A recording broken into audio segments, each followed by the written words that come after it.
Brevísimo, un programa radial dedicado al relato corto, letras, autores y viajes que nos hacen soñar en pocas palabras.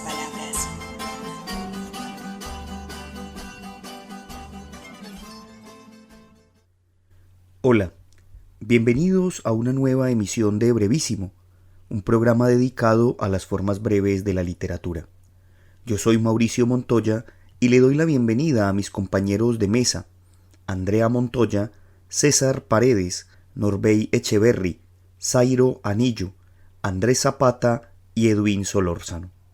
Hoy, en nuestra modalidad de trazos breves, hablaremos sobre la fábula y sobre algunos de sus exponentes. Si atendemos a la etimología, la palabra fábula proviene del latín fabulor, que significa hablar. En griego es más complicado su significado porque hay tres palabras que se le aproximan: mitos, logos y ainos, que es la cosa dicha, pero con varias acepciones como palabra, historia, cuento, obra de ficción, leyenda o adivinanza. De ahí que, según las definiciones que le han dado sus críticos, las fábulas son primas cercanas del apólogo, el mito, la parábola, el proverbio, la alegoría, la adivinanza y la leyenda. Y hablando de leyendas, cuentan que el origen de la fábula se remonta a la Persia del siglo VI a.C., cuando el rey Nixué envió al médico de su corte a la India a buscar hierbas que tenían la virtud de resucitar a los muertos. El médico notó que las hierbas no producían tal efecto, por lo que preguntó qué pasaba a los sabios, que le respondieron que las hierbas realmente eran relatos escritos por sacerdotes antiguos. El rey se propuso traducir estos relatos del sánscrito, en los que los animales eran los protagonistas. Estos primeros textos fueron Calila y Dimna. Los textos viajaron a Grecia, donde encontraron en el siglo V a.C. a el cultor más conocido de la fábula, Esopo, de quien hablaremos en estos programas y con quien nace la época clásica del género. Fedro fue el continuador latino de esa obra en la época imperial, pero tenían que pasar 1500 años para que apareciera otro fabulador reconocido, La Fontaine, quien desarrolló y teorizó sobre esta forma breve de literatura. En el siglo XVIII, Jean-Pierre Clarisse de Florian, el inglés John Gay y los españoles Félix María Samaniego y Tomás de Iriarte consagrarían definitivamente el género en Europa. La lectura de estas breves pinturas de la conducta humana transfigurada en personajes animados fue entonces alimento espiritual de generaciones enteras. En las escuelas fue aprendizaje obligado como ejercicio de memoria y como enseñanza moral. A pesar de su longevidad, la fábula goza de buena salud, aunque es cierto que se hacen cada vez con menos frecuencia. Entre los autores hispanoamericanos, por ejemplo, encontramos referencias recientes en la obra de Monterroso y Luisa Valenzuela, a quienes nos referiremos en estos programas dedicados a la fábula. Pero sigue abierta la pregunta: ¿qué es una fábula? La Fontaine considera estos relatos parientes de los apólogos y los divide en dos partes, el alma y el cuerpo. La moralidad sería la parte etérea, mientras que la narración sería su parte física. Otro primo cercano es el mito, con quien tiene algunas diferencias. Por ejemplo, estos provienen de algún fenómeno natural o de tipo histórico o religioso, mientras que la fábula no necesita acudir a estos temas. Probablemente sea mucho más parecida a la parábola, debido a que comparten un interés persuasivo, lo mismo que con el proverbio, que es una fábula condensada, o más bien se podría decir que la fábula es la ampliación de un proverbio. Con la alegoría comparte su naturaleza de doble significado, uno literal y otro escondido, y con la adivinanza se acercan y se distancian. Las dos pertenecen a la literatura nómica, es decir, a la que procura revelar un conocimiento de algo. Pero mientras la adivinanza se compone de metáforas desconectadas, la fábula mantiene una comparación sostenida. Mientras la adivinanza busca sorprender, la fábula procura explicar. La naturaleza proteica de la fábula entonces hace difícil una definición, pero dice Mireya Camurati, autora de La fábula en Hispanoamérica, que una fábula consta de tres elementos: acción, tipificación e intención. La acción refiere el esquema dramatizado de unos hechos, como sostiene La Fontaine cuando escribe que la fábula es una amplia comedia en 100 actos diferentes, y cuyo escenario es el universo.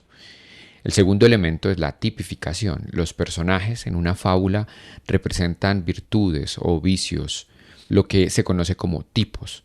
Generalmente el fabulista acude a animales, debido a que desde la antigüedad quien se ha dedicado a observar a los animales infiere que son capaces de aprender muchas cosas.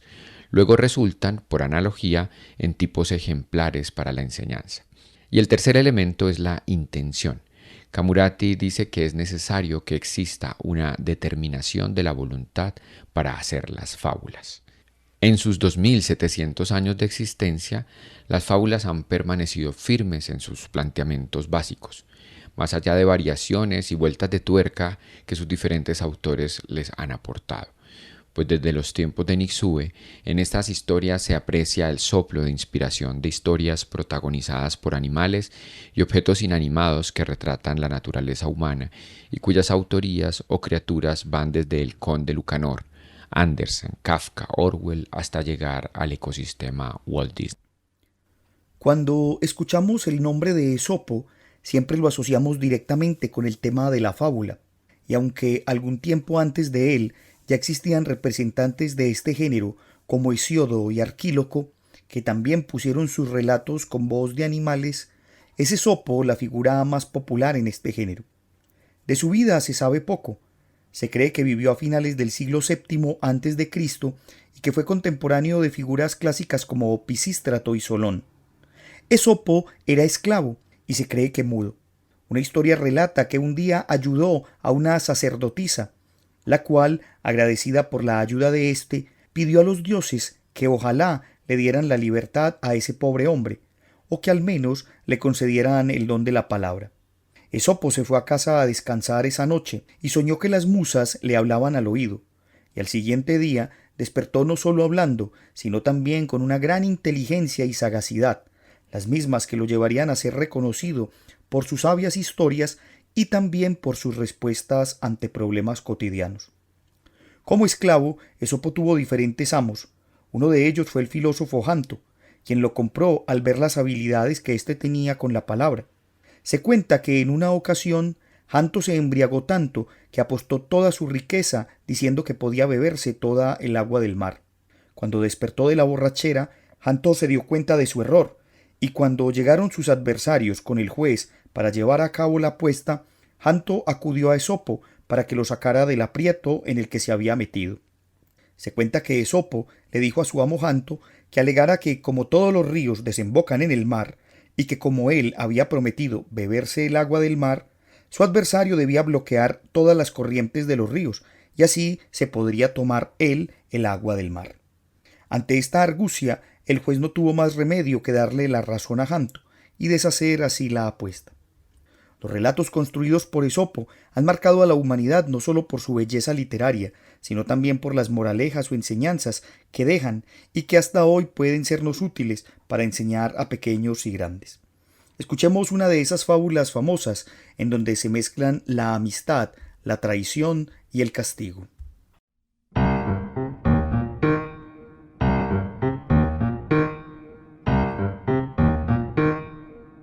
El asno y la zorra, de Esopo.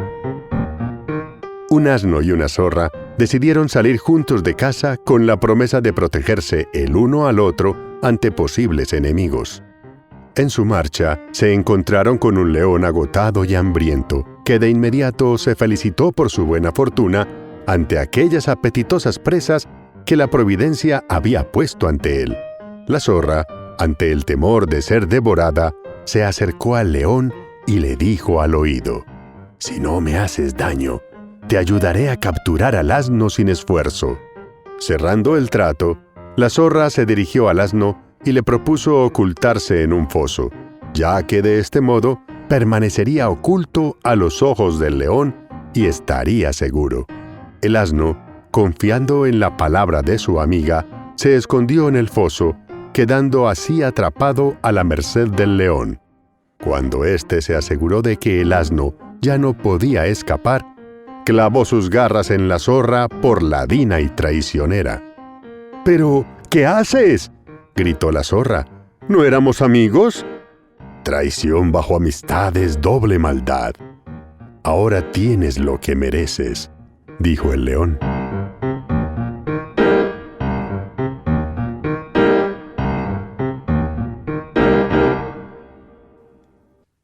Al final de su vida, Esopo recuperó su libertad y decidió viajar por diversas partes del mundo, entre ellas Babilonia y Delfos, esta última donde le sorprendió la muerte, pues fue acusado falsamente de haber robado una copa de un santuario, por lo que fue condenado a lanzarse a un abismo de rocas. La tradición cuenta que Apolo se llenó de ira contra la ciudad de Delfos por esta injusticia e hizo que cayera una peste sobre sus habitantes. Escuchemos otra maravillosa fábula de Esopo, que nos remite a ese famoso dicho popular de un lobo vestido de oveja, pero esta vez no precisamente con el sentido que siempre lo hemos entendido. Juzguen ustedes.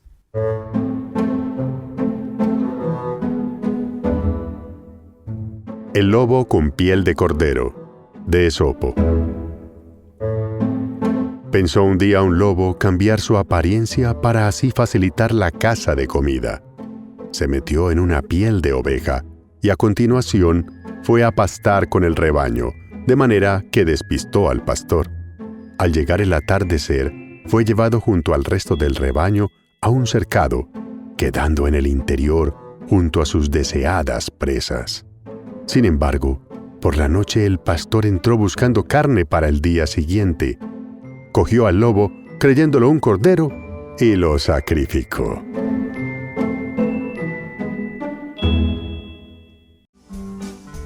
Usted está escuchando Brevísimo, un programa para gente de pocas palabras. Fedro, fabulista latino de la época imperial, autor de 5 libros de fábulas en verso. Los pocos datos que se conocen de su biografía nos han llegado a través de su propia obra. Nació durante el Principado de Augusto, entre los años 20 y 15 a.C., en la provincia romana de Macedonia, posiblemente en Pieria, según se lee en el prólogo al libro 3, entre los versos 17 y 20, donde el poeta se muestra orgulloso de haber nacido en la tierra patria de las musas, es decir, en el monte Pierio. Aunque era esclavo, Fedro recibió una esmerada educación desde joven, sobre todo en latín, puesto que su lengua natal era el griego. Esto hace suponer a los críticos que fue llevado a Roma siendo todavía un niño, y que allí entró a formar parte del grupo de esclavos de Augusto, del que fue liberado. Este dato se encuentra en el título del principal manuscrito de Fedro, que lo presenta como Liberto de Augusto. Bajo el gobierno de Tiberio se ganó la enemistad del poderoso ministro Sejano, quien le acusó de haber hecho maliciosas alusiones personales tras la máscara anónima de los animales de sus 2 primeros libros de fábulas. Fue condenado por ese supuesto delito y cayó en desgracia. Su estado de absoluta precariedad económica lo llevó a pedir el apoyo de libertos ricos e influyentes como Éutico y Particulón, a quienes dedicó 2 de sus libros. Escribió sus 3 últimas obras ya mayor y vivió hasta la época del emperador Claudio. De Fedro se conserva más de un centenar de fábulas, en verso, 122 aproximadamente, agrupadas en 5 libros. Estas breves historias de animales se expresan en escenarios yámbicos, el verso usado en la comedia paliata de época republicana. Algunos de los libros son especialmente breves. Así, el libro 2 consta solo de 8 fábulas y el libro 5 de 10. A estos 5 libros hay que añadir 30 nuevas fábulas, conocidas como Appendix Perotina, en las ediciones modernas que fueron publicadas por el humanista italiano Niccolò Perotti, en su edición a la obra de Fedro hacia 1465. El estilo de Fedro es simple y claro, se caracteriza por la brevedad, la variedad y el cuidado de la expresión.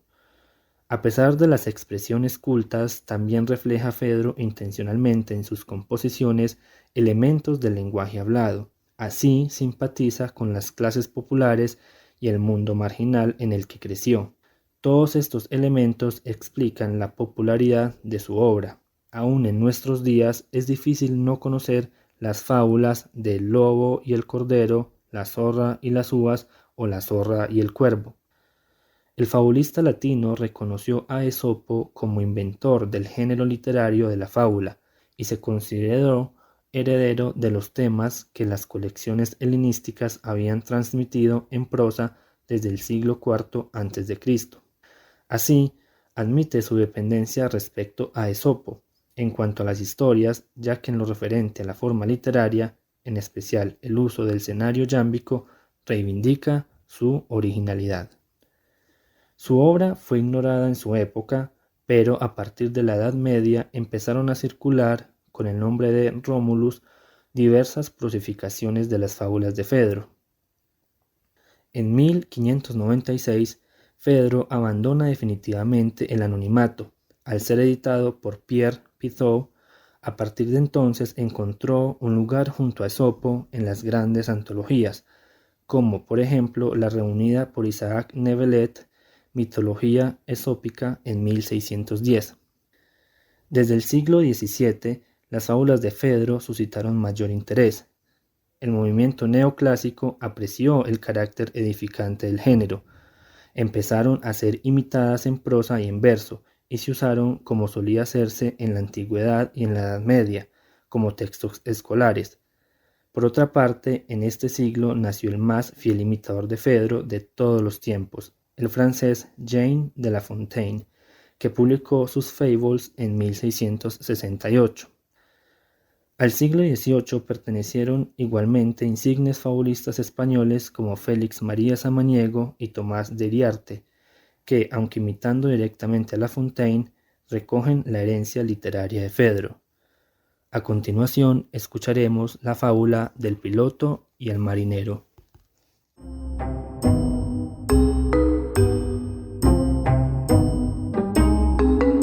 El piloto y el marinero, de Fedro.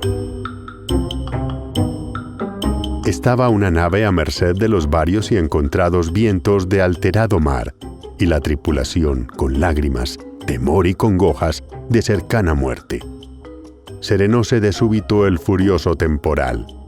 Continuaron bogando con próspero viento, y al punto se vio a los pasajeros, henchidos de gozo, solazarse con inusitada alegría.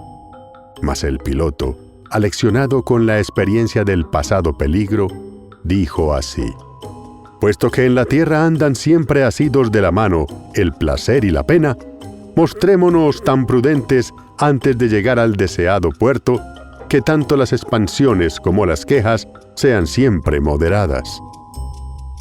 Moraleja: en la prosperidad teme, en la adversidad espera.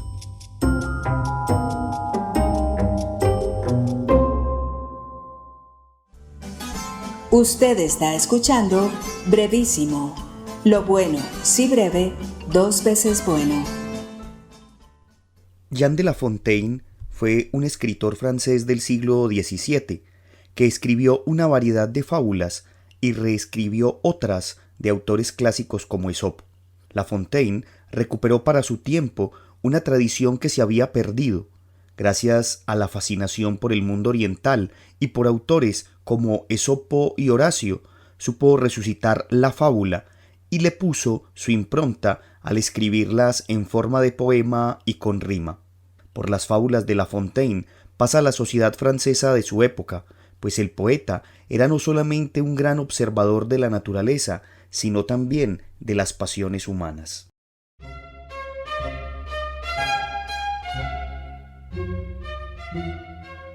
Las ranas pidiendo rey, de Jean de La Fontaine. El democrático estado a las ranas disgustó, y hacia Júpiter supremo elevaron tal clamor que al monárquico sistema al cabo las sometió. Un pacífico monarca del cielo cayó a su voz, y cayendo hizo tal ruido que a las ranas espantó, y a ocultarse al punto fueron, corriendo a paso veloz. Bajo el agua y en los juncos y en las cañas con temor, y durante mucho tiempo ninguna mirar osó al rostro de quien pensaban era un gigante feroz, no siendo más que una viga cuya gravedad causó a la rana más osada inconcebible temor, cuando, dejando su abrigo, al verla se aventuró, llega curiosa a su lado, temblando de un modo atroz. Una la sigue, luego otra, y al fin toda una legión, que perdiendo al fin el miedo, sobre el monarca saltó. Inconveniencia tamaña, sufre quieto el buen señor, pero hasta Júpiter pronto las ranas alzan la voz. «¡Dadnos un rey!», le dijeron, «que se mueva ilustre Dios». El monarca del Olimpo una grulla les envió, que las come, que las mata, las engulle con pasión. Y las ranas se quejaron, y Júpiter respondió: «¿Pensáis que vuestros deseos leyes para Jove son? Debisteis primeramente conservar como el mejor el sistema de gobierno que por fortuna os tocó. Pero ya que no lo hicisteis, satisfaceros debió que vuestro primer monarca fuese bueno. En conclusión, guardad este, mis amigas, o tendréis otro peor».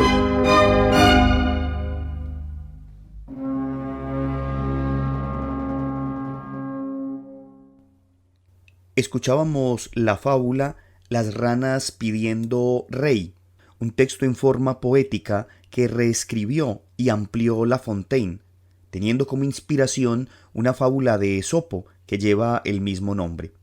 Frente a lo logrado por el escritor francés con la fábula, el profesor Sebastián Vargas dice lo siguiente: La Fontaine tiene el gran mérito de haber recuperado un género considerado menor, como las fábulas, y retomarlo en textos más sofisticados y modernos que los de sus predecesores.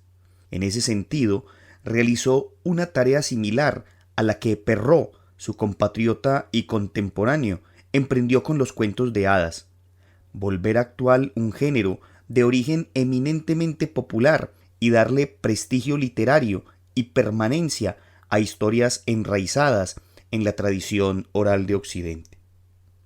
Hay que decir que las fábulas de La Fontaine fueron muy admiradas por la sociedad francesa y por decenas de escritores de su época, tanto así que al momento de su muerte, otro famoso fabulista de la época, François Fénelon, dijo lo siguiente: La Fontaine ha muerto.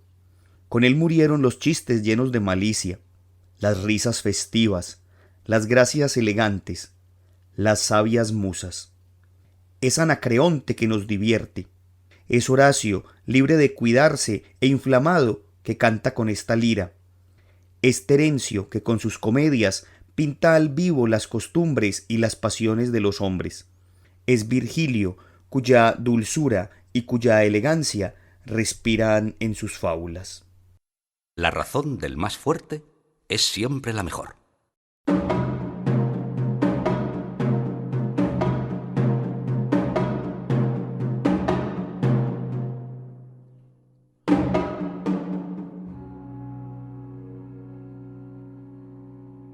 Os contaré una fábula que lo prueba.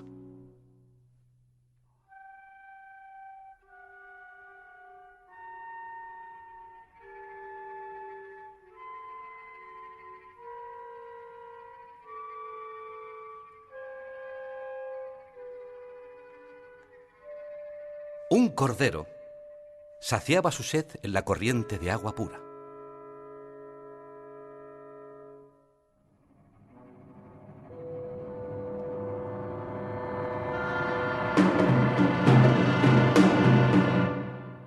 Salió un lobo hambriento en busca de aventura y que el hambre atraía por aquel lugar. ¿Cómo has osado turbar la hora en que el lobo abreva?, dijo lleno de ira el lobo. Es mi deber castigar tamaña temeridad.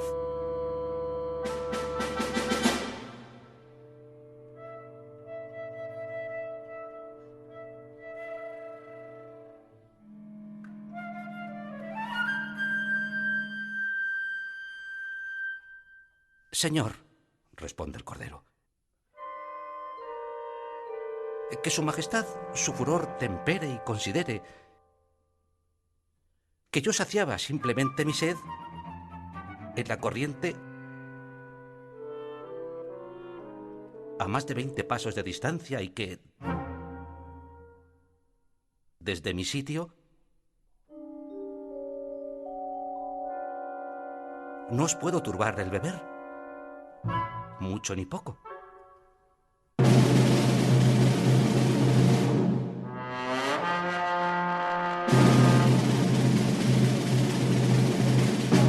¡Lo turbas!, dijo el lobo con cruel arrogancia.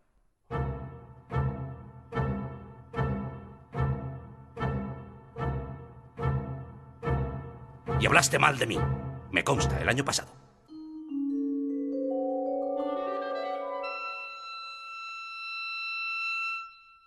¿Y cómo? Si aún no había nacido.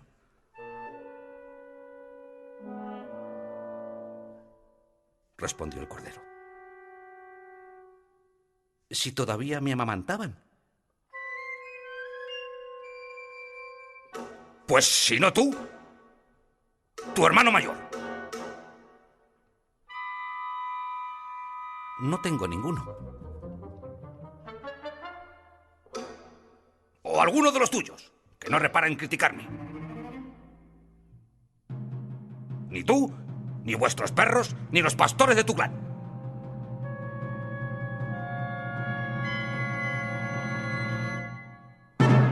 Y el lobo, de quien habla mal de él, se venga.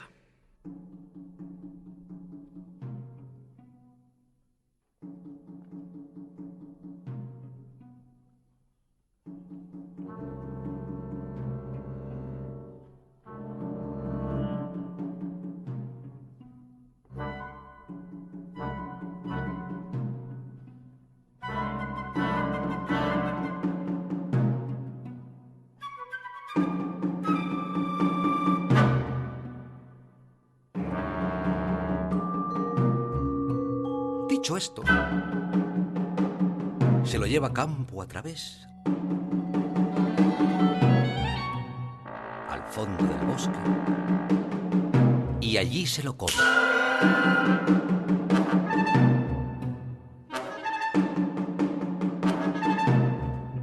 En un plis-plas.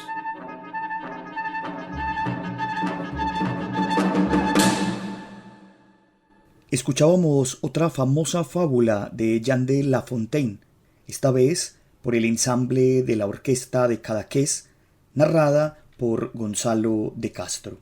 Con esto entonces terminamos nuestro programa del día de hoy. Agradezco a quienes me acompañaron en la mesa. Un agradecimiento especial a Edwin Solórzano, quien desde el estudio de voces Alas, Volamos tu Imaginación, nos aportó con una serie de fábulas ambientadas. Pueden escuchar los trabajos de Edwin en el podcast Al Aire, Crónicas, Cuentos y Relatos. Agradecemos también a la Universidad Nacional por este espacio que nos brinda, a Jorge Benjumea en el máster, y a ustedes los esperamos para una nueva emisión de Brevísimo. Hasta pronto. Brevísimo, un programa radial dedicado al relato corto, letras, autores y viajes que nos hacen soñar en pocas palabras.